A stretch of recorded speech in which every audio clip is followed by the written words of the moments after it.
Drugs मामले में रिया चक्रवर्ती और उनके भाई शौविक चक्रवर्ती को अब गुरुवार की रात भी भाईखला जेल में ही बितानी पड़ेगी। सेशंस अदालत ने रिया चक्रवर्ती, शौविक चक्रवर्ती समेत 6 आरोपियों की जमानत अर्जी पर फैसला सुरक्षित रख लिया है। गुरुवार को अर्जी पर जिरह पूरी हो गई, अब शुक्रवार को फैसला आना है। कोर्ट में सभी पक्षों ने अपनी अपनी दलीलें दे दी, ऐसे में फैसला लिखा जा रहा है। कुल मिलाकर शुक्रवार को दोबारा सेशन कोर्ट में जज बैठेंगे और अपना फैसला सुनाएंगे। तब तय होगा कि रिया चक्रवर्ती जेल में ही रहेंगी या बेल पर छूटकर घर लौटेंगी।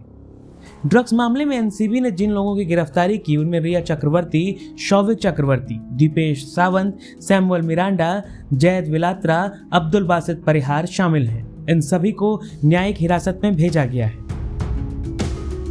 कोर्ट में रिया और शौविक के वकील सतीश मान सिंधे ने दलील दी कि एनसीबी ने जबरन उनके मुवक्किलों से कबूलनामा लिया है।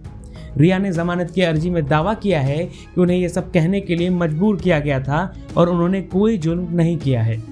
जमानत की अर्जी में लिखा गया है कि रिया ने कोई क्राइम नहीं किया है, उन्हें इसमें झूठा फंसाया जा रहा है। रिया ने अर्जी में लिखा है कि उन्हें खुद पर दोष लगाने के लिए मजबूर किया गया। 8 सितंबर को उन्होंने जो प्रार्थना पत्र दिया उसमें वह इन कबूलनामे से अब पीछे हट रही हैं।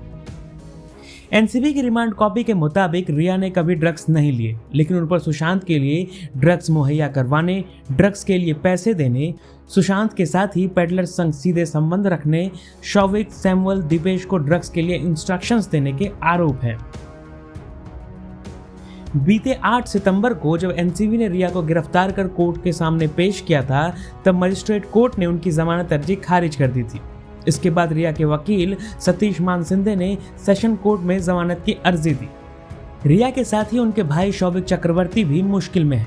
उनकी परेशानी यह है कि उन्होंने एनसीबी के सामने यह कबूल किया है कि रिया और सुशांत के कहने पर उन्होंने ड्रग्स का बंदोबस्त किया। इतना ही नहीं, शौविक ने यह भी कबूला है कि रिया और सुशांत से पैसे लेकर उन्होंने पेडलर्स को पैसे दिए हैं।